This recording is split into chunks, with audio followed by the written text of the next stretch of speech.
ପିଲାମାନେ ଆଜି ଆମେ ପଢ଼ିବା ଷଷ୍ଠ ଶ୍ରେଣୀର ଦ୍ୱାଦଶ ଅଧ୍ୟାୟ ବିଦ୍ୟୁତ। ତାର ଆଲୋଚନା ସମ୍ପୂର୍ଣ୍ଣ ଭାବରେ ଆମର ସରିଯାଇଥିଲା ଓ ତାର ଭିଡ଼ିଓ ଆମର ଅପଲୋଡ଼ ହେଇଯାଇଛି। ଯେଉଁମାନଙ୍କୁ ସେ ଭିଡ଼ିଓ ଦେଖିବାର ଅଛି ଆମର ପ୍ଲେଲିଷ୍ଟକୁ ଭିଜିଟ୍ କରି ଦେଖିପାରିବେ। ସମ୍ପୂର୍ଣ୍ଣ ଭାବେ ଆଲୋଚନା କରାଯାଇଛି ପିଲାମାନେ, ଅତି ସୁନ୍ଦର ଭାବରେ ତମେ ତାହାକୁ ଯେମିତି ହେଲେ ଦେଖ। ମୁଁ ଗ୍ୟାରେଣ୍ଟିର ସହିତ କହୁଛି, ତମେ ଯଦି ତାହା ଦେଖିଦେବ ତାହେଲେ ଏହା ତମେ ନିଜେ ନିଜେ କରିପାରିବ, ମୋତେ କୌଣସି ବତେଇବାକୁ ପଡ଼ିବ ନାହିଁ ପିଲାମାନେ।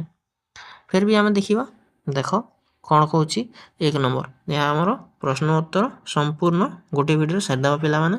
ଦେଖ 1 ନମ୍ବର କ'ଣ କହୁଛି, ଶୂନ୍ୟ ସ୍ଥାନ ପୂରଣ କର। ଦେଖ, ସେଲ୍ରେ ଡେସ୍କ ଶକ୍ତିରୁ ବିଦ୍ୟୁତ ଶକ୍ତି ମିଳେ। ଆମେ ଜାଣିଛୁ ପିଲାମାନେ, ପଢ଼ିକି ଆସିଛେ।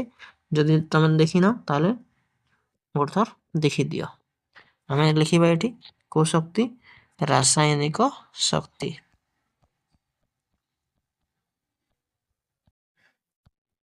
ରାସାୟନିକ ଶକ୍ତିରୁ ବିଦ୍ୟୁତ ଶକ୍ତି ଆମକୁ ମିଳିଥାଏ। ସେମିତି খ ନମ୍ବର ଦେଖିବା, ଗାଡ଼ିରେ ବ୍ୟବହାର ହେଉଥିବା ବ୍ୟାଟେରୀରେ ରାସାୟନିକ ପଦାର୍ଥ ଡେସ୍କ ଅବସ୍ଥାରେ ଥାଏ, ତରଳ ଅବସ୍ଥାରେ ଥାଏ ପିଲାମାନେ।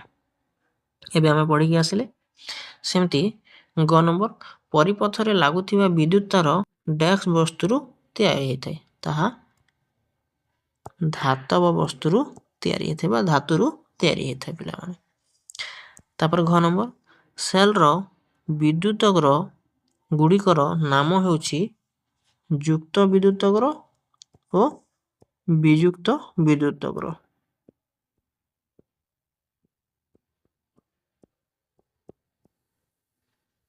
ঠিক আছে ପିଲାମାନେ, ଯୁକ୍ତ। ଦେଖ 2 ନମ୍ବର କ'ଣ କହୁଛି ଦେଖିବା। 2 ନମ୍ବର କହୁଛି, ଭୁଲ ଥିଲେ ସଂଶୋଧନ କରି ଲେଖ। ঠিক ଅଛି ପିଲାମାନେ, ଦେଖିବା ଆମେ ଯଦି କିଛି ଭୁଲ ଦେଇଛି ସେତିକି ଆମେ ସଂଶୋଧନ କରି ଲେଖିବା। କ ନମ୍ବର କହୁଛି, ସେଲ୍ର ବିଯୁକ୍ତ ବିଦ୍ୟୁତଗ୍ର ଧାତବ ଟୋପି ହୋଇଥାଏ। ଏବେ ଆମେ ପଢ଼ିକି ଆସିଛି ପିଲାମାନେ, ସେଲ୍ର ବିଯୁକ୍ତ ବିଦ୍ୟୁତଗ୍ର ନୁହେଁ, ଯୁକ୍ତ ବିଦ୍ୟୁତଗ୍ରଟି ଧାତବ ଟୋପି ହୋଇଥାଏ। ଥର୍ମୋକଲରେ ବିଦ୍ୟୁତ ପ୍ରବାହ ହୁଏ।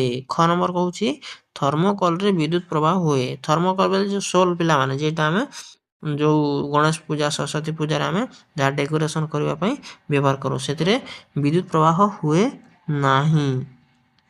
ବୁଝିପାରିଲେ ପିଲାମାନେ, ବିଦ୍ୟୁତ ପ୍ରବାହ ହୁଏ ନାହିଁ ଲେଖିବ ଏଠି। ତାପରେ ଗ ନମ୍ବର, ବିଦ୍ୟୁତ କୁପରିବାହୀ ବସ୍ତୁଟିଏ ସୁଇଚ୍ ଭାବେ ବ୍ୟବହାର କରିପାରେ। ଠିକ୍ ଅଛି, ବିଦ୍ୟୁତ କୁପରିବାହୀ ଥିବ, ଯେଥିରେ ଯଦି ବିଦ୍ୟୁତ ପ୍ରବାହ ନାହିଁ ସେ ହିଁ ସୁଇଚ୍ ଭାବରେ ବ୍ୟବହାର ହେବ। ଏଇଟା ଠିକ୍ ଅଛି ପିଲାମାନେ। ତାପରେ ଘ ନମ୍ବର କ'ଣ କହୁଛି, ଘ ନମ୍ବର କହୁଛି, ପରିପଥରେ ବିଦ୍ୟୁତ ପ୍ରବାହ ସେଲ୍ର ଯୁକ୍ତ ବିଦ୍ୟୁତଗ୍ରରୁ ବାହାରି ବିଯୁକ୍ତ ବିଦ୍ୟୁତଗ୍ରକୁ ଯାଏ। ଘ ନମ୍ବର ଠିକ୍ ଅଛି ପିଲାମାନେ। କ'ଣ କହୁଛି ସେ, ପରିପଥରେ ବିଦ୍ୟୁତ ପ୍ରବାହଟା ସେଲ୍ର ଯୁକ୍ତ ବା ପଜିଟିଭ ଟର୍ମିନାଲରୁ ନେଗେଟିଭ ଟର୍ମିନାଲ ଆଡ଼କୁ ଯାଏ। ଏଇଟା ଠିକ୍ ଅଛି ପିଲାମାନେ, ତାମାନେ ଘର ଉକ୍ତିଟି ଠିକ୍ ଅଛି। ଏବେ ଆମେ 3 ନମ୍ବର କରିବା। 3 ନମ୍ବର କହୁଛି, କାରଣ ଦର୍ଶାଅ। ଏଥିରେ ଆଗ ଲେଖିଦେଇଛି ପିଲାମାନେ, ତୁମକୁ ସୁବିଧା ହେବ। ଏଇଟା ଜଷ୍ଟ ଟିକେ ଟିକେ ଲେଖିବାର ଥିଲା, ସେଥିପାଇଁ ମୁଁ ଏମିତି ଛାଡ଼ି ଦେଇଥିଲି। ଏବେ ତୁମେ ଆରାମରେ ଦେଖିକି ଲେଖିପାରିବ ଓ ମୁଁ ଯାହା କହୁଛି ତୁମେ ତାହାକୁ ଟିକେ ଭଲ ଭାବରେ ଶୁଣିବ ପିଲାମାନେ। ଆରାମରେ ବୁଝିନିଅ, ଅତି ସହଜରେ ବୁଝେଇ ଦେଉଛି। ଦେଖ କ'ଣ କହୁଛି, 3 ନମ୍ବର, କାରଣ ଦର୍ଶାଅ। କ'ଣ କାରଣ ଦର୍ଶାଇବା? ଗୋଟିଏ ବିଦ୍ୟୁତ ପରିପଥରେ ବଲ୍ବ ଓ ତାହାର ଯୋଡ଼େଇ ସ୍ଥାନ ଗୁଡ଼ିକ ଠିକ୍ ଅଛି। କ'ଣ, ବଲ୍ବ ବି ଠିକ୍ ଅଛି, ତାହାର ଯୋଡ଼ା ଯେଉଁଠି ହେଇଛି ସେଇଟା ବି ଠିକ୍ ଅଛି। ସୁଇଚ୍ ମଧ୍ୟ ମୁଦିତ ଅଛି, ସୁଇଚ୍ ମଧ୍ୟ ଅନ୍ ପୋଜିସନରେ ଅଛି। ଠିକ୍ ଅଛି, କିନ୍ତୁ ମାତ୍ର ବଲ୍ବ ଆଲୋକ ଦେଉନାହିଁ, କିନ୍ତୁ ବଲ୍ବଟି ଆଲୋକିତ ହେଉନାହିଁ ବା ଜଳୁନାହିଁ। ତ ଏହାର କାରଣ କ'ଣ? ସବୁ ଠିକ୍ ଅଛି କିନ୍ତୁ ଆଲୋକ ଦେଉନାହିଁ ପିଲାମାନେ, ଏହାର କାରଣ କ'ଣ ଆମେ ଟିକେ ବୁଝିବା। ଦେଖ କ'ଣ କହୁଛି, ବିଦ୍ୟୁତ ପରିପଥରେ ବଲ୍ବ ଓ ତାର ସଂଯୋଗ ଠିକ୍ ଥିଲେ ମଧ୍ୟ ବଲ୍ବ ଆଲୋକ ନ ଦେବାର କ'ଣ କ'ଣ କାରଣ ହେଇପାରେ? ପ୍ରଥମ କାରଣଟି ହେବ ବଲ୍ବଟି ଖରାପ ହେଇଯାଇଥିବ। ସବୁ ଠିକ୍ ଅଛି କିନ୍ତୁ ବଲ୍ବଟି ଖରାପ ହେଇଯାଇଥିବ। ଖରାପ ହେଇଯାଇଥିବ କ'ଣ, ଫିଲାମେଣ୍ଟ ଯଦି ଛିଡ଼ି ଯାଇଥିବ। ଫିଲାମେଣ୍ଟ ଛିଡ଼ି ଯାଇଥିବ ବୋଲି ତୁମେ କ'ଣ ବୁଝିପାରୁଛ? ତୁମେ ଯଦି କିଛି ଜାଣିପାର, ଦେଖ ଏଠି ଦେଖ, ଏମିତି ବଲ୍ବ ଥାଏ ପିଲାମାନେ, ଏମିତି ବଲ୍ବ ଥାଉ, ତା ଏମିତି ଭିତରେ ଏମିତି ଗୋଟେ ଥିବାର ଦେଖିଥିବ। ଏହା ଯଦି ମଝିରେ ବ୍ରେକ୍ ହେଇଯିବ ବା ଛିଡ଼ିଯିବ ତାହେଲେ ଆମେ କ'ଣ, ତାହା ଫ୍ୟୁଜ୍ ପଳେଇଲା ବୋଲି କହିଥାଉ। ତାହା ଯଦି ଫ୍ୟୁଜ୍ ପଳାଇଥିବ ତାହେଲେ ସେ ବଲ୍ବଟି ଜଳିବ ନାହିଁ। ଏହା ମଧ୍ୟ ଗୋଟେ ପ୍ରକାର କାରଣ ହୋଇପାରେ। ତାପରେ ଆଉ କ'ଣ କାରଣ ହୋଇପାରେ? ସେଲ୍ କିମ୍ବା ବ୍ୟାଟେରୀ ଶୂନ୍ୟ ହୋଇଥାଏ ବା ଚାର୍ଜ ସରିଯାଇଥାଏ ବା ଶେଷ ହୋଇଯାଇଥାଏ ବୋଲି ଆମେ କହିଥାଉ। କିଛି ଦିନ ବ୍ୟବହାର କରିଲା ପରେ ପିଲାମାନେ ଦେଖିଥିବ ବ୍ୟାଟେରୀଟି ଧୀରେ ଧୀରେ କ'ଣ ହେବ? ଚାର୍ଜଟି ସରିଯିବ। ଗୋଟେ ସମୟ ଆସିବ ତାହା ଟୋଟାଲି କାମ କରେ ନାହିଁ। ତାହାକୁ ଆମେ ବ୍ୟାଟେରୀ ଚାର୍ଜ ସରିଯାଇଛି ବା ତାହାର ଶୂନ୍ୟ ହୋଇଯାଇଛି ବୋଲି କହିପାରିବା। ସେ ଅବସ୍ଥାରେ ମଧ୍ୟ ସବୁ ଠିକ୍ ଥିଲେ ବଲ୍ବଟି ଜଳିବ ନାହିଁ। ତାପରେ ଆଉ କ'ଣ ଅଛି? କୌଣସି ଗୁପ୍ତ ସ୍ଥାନରେ ସଂଯୋଗ ଭଗ୍ନ ହୋଇଥିବ। ଗୁପ୍ତ ସ୍ଥାନରେ ବୋଲି କ'ଣ? ଦେଖ ଏମିତି ଆମେ ୱାୟାର କନେକ୍ଟ କରିଛୁ। ଉପରେ ତ ଠିକ୍ ଦିଶୁଛି କିନ୍ତୁ ଭିତରେ ଯଦି କେଉଁଠି ଏମିତି ଛିଣ୍ଡି ଯାଇଛି ତାହେଲେ କ'ଣ ହେବ? ସେ ଛିଣ୍ଡିବା ଜାଗାରେ କ'ଣ ବିଦ୍ୟୁତ୍ ପ୍ରବାହ ହେବ କି? ହେବ ନାହିଁ।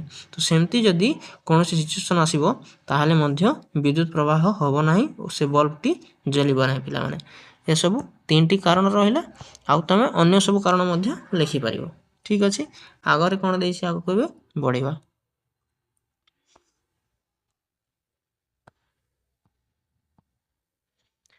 3 ନମ୍ବର। 6 ନମ୍ବର କହୁଛି ବିଦ୍ୟୁତ୍ ପରିବାହୀ ତାର ଉପରେ ପ୍ଲାଷ୍ଟିକର ଆବରଣ ଦିଆଯାଇଥାଏ। ତାର ଦେଖିଥିବ ଏମିତି ତାର ଉପରେ ପ୍ଲାଷ୍ଟିକର କ'ଣ ପାଇଁ ଏମିତି ଆବରଣ କରାଯାଇଛି? ତାର ଉପରେ କ'ଣ କାରଣ ରହିଛି ତାହା ଆମେ ଟିକେ ଦେଖିବା ପିଲାମାନେ। ଦେଖ ବିଦ୍ୟୁତ୍ ପରିବାହକ ତାର ଉପରେ ପ୍ଲାଷ୍ଟିକ ବା ରବର ଭଳି ଆବରଣ ଦେବାର କାରଣ କ'ଣ ହୋଇପାରେ? ପ୍ରଥମ କାରଣ ବିଦ୍ୟୁତ୍ ଘାତ ବା ସକ୍ରୁ ରକ୍ଷା ପାଇବା ପାଇଁ। ଯଦି ଆମେ ତାହା କୁପରିବାହୀ ଥିବା ବସ୍ତୁ କିମ୍ବା ଆବରଣ ଦେବା ତାହେଲେ ତାହାକୁ ଆମେ ହାତରେ ମଧ୍ୟ ଅତି ସହଜରେ ଛୁଇଁ ପାରିବା। ଆମକୁ କୌଣସି ପ୍ରକାର ଝଟକା ଲାଗିବ ନାହିଁ ପିଲାମାନେ। ଏହା ହେଉଛି ତାହାର ପ୍ରଥମ କାରଣ। ତାପରେ 2 ନମ୍ବର କାରଣ କ'ଣ ହୋଇପାରେ? ତାରମାନେ ଆପସରେ ଛୁଇଁ ସର୍ଟ ସର୍କିଟ୍ ହେବାରୁ ରୋକିଥାଏ। ଯଦି ଏମିତି ଖୋଲା ଯଦି ରଖିଦେବା ପିଲାମାନେ 2ଟି ତାରକୁ ତାହେଲେ ଏହା ମଧ୍ୟରେ କିଛି ସମୟ ପରେ ଯଦି ଏମିତି କ'ଣ ହୋଇଗଲା? ଘଷି ହୋଇଗଲା ତାହେଲେ କ'ଣ ସର୍ଟ ସର୍କିଟ୍ ଲାଗିଯିବାର କାରଣ ହୋଇଥାଏ। କିନ୍ତୁ ତା ଉପରେ ଯଦି ଆମେ କିଛି ଗୋଟେ କେବୁଲ୍ ଏମିତି ବା ପ୍ଲାଷ୍ଟିକର କିଛି ଆବରଣ କରିଦେବା ଯାହା କୁପରିବାହୀ ହେଇଥିବ ତାହେଲେ ସେ 2ଟି ଏମିତି ଉପରେ ଛୁଇଁ ଗଲେ ବା ଗଡ଼ିଗଲେ ମଧ୍ୟ କୌଣସି ପ୍ରକାର ସର୍ଟ ସର୍କିଟ୍ ହେବ ନାହିଁ। ସେମିତି ବିଦ୍ୟୁତ୍ ସୁରକ୍ଷିତ ପ୍ରବାହ ନିଶ୍ଚିତ କରିବା ପାଇଁ ତାମାନେ ଆମେ ସୁରକ୍ଷିତ ଅଛି ବୋଲି କହିପାରିବା। ଯେତେବେଳେ ତାହା ଉପରେ ଏମିତି ଚଢ଼ିଗଲେ ମଧ୍ୟ କୌଣସି ଆମକୁ ଅସୁବିଧା ହେବ ନାହିଁ। ତାହାକୁ ଆମେ ଅତି ନିଶ୍ଚିନ୍ତରେ ମଧ୍ୟ ରହିପାରିବା। ଯଦି ଆମେ ଏମିତି କ'ଣ କରିବା? ବିଦ୍ୟୁତ୍ କୁପରିବାହୀକୁ ତା ଉପରେ ଆମେ ଆବରଣ କରିବା କୌଣସି ତାର ଉପରେ। ଏ ଥିଲା 4ଟା କାରଣ ପିଲାମାନେ। ସେମିତି ଦେଖ ଏବେ 6 ନମ୍ବର କ'ଣ କହୁଛି ଦେଖିବା। ଗୋଟିଏ ସେଲ୍ର ବିଦ୍ୟୁତ୍ ଅଗ୍ର 2ଟିକୁ ଖଣ୍ଡିଏ ତମ୍ବା ତାରରେ ସଂଯୋଗ କରିଦେଲେ କ'ଣ ହେବ? ଯଦି 2ଟା ବିଦ୍ୟୁତ୍ ଅଗ୍ର ଗୋଟେ ପଜିଟିଭ୍ ଆଉ ଗୋଟେ ନେଗେଟିଭ୍ ଗୋଟେ ସେଲ୍ ଲାଗିଛି ପିଲାମାନେ ଏମିତି ତ ଏହାକୁ ଆମେ ଯଦି ସଂଯୋଗ କରିଦେବା ତାହେଲେ କ'ଣ ହେବ? ଦେଖ ଲେଖିଛି ମୁଁ।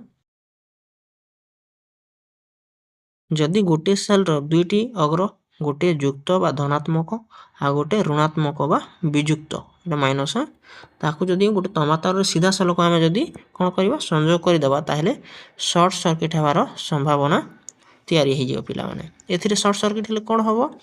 ଅତ୍ୟଧିକ ବିଦ୍ୟୁତ୍ ପ୍ରବାହିତ ହେବ।